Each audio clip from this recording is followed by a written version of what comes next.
Dahil sa investigasyon sa Kongreso at panawagan ng mga kongresista na ipa-audit ang Office of the Vice President, agad naman kumilos ang Commission on Audit or COA sa Department of Education kung saan naging sekretary si Vice President Sara Duterte at sa tanggapan ng Office of the Vice President mula 2022 hanggang 2024. Ang resulta, ayon sa Commission on Audit, ang findings ng COA, Vice President and Secretary Sara Z. Duterte Department of Education, COA's unqualified opinion, highest audit rating. Ang ibig lang sabihin ay walang nakitang mali ang COA. Ibig sabihin ng unqualified opinion ayon sa Google, unqualified opinion in an audit report means that the auditor found the financial statements to be fairly presented in all material respects in all accordance with the applicable financial reporting frameworks. It also known as a clean opinion. Walang stream media nagbalita maliban sa Bilyonaryo News Channel, isang online news. 3 years straight, OVP earns COA's highest audit rating again.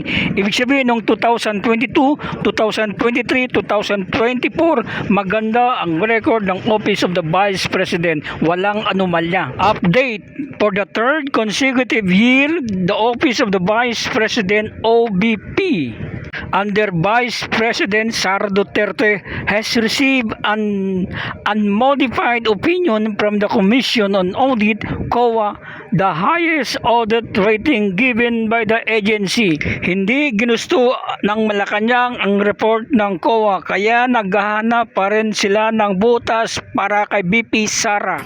Yusek, unmodified opinion po ang nakuha ng OVP from COA para sa fiscal year 2024 in spite of allegations of misuse of confidential funds. However, the COA clarified that an unmodified opinion does not necessarily mean that there were no misstatements found during the audit. Ano po ang reaction dito ng palasyo?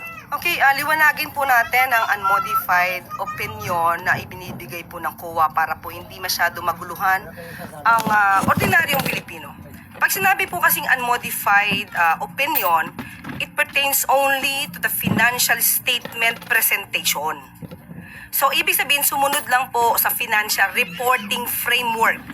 Kumbaga, yung format, kung ano yung laman, nagbalanse. Pero hindi po ito nagpapatunay na walang anomalya.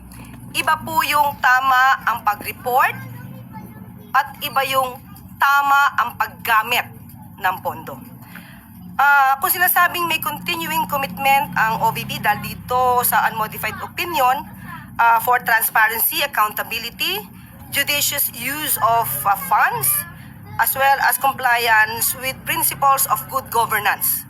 Tandaan mo natin, yung opinion na po yun ay hindi po patungkol sa compliance and performance audits.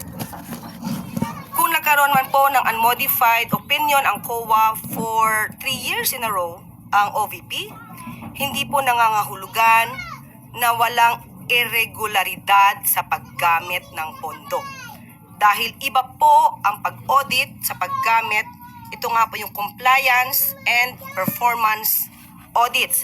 So ang ibig sabihin, yung level of compliance with regard to the laws, rules, and regulations, at kung ito ba ay nababase sa principles of efficiency and effectiveness, hindi po siya ang covered ng unmodified opinion ng COA.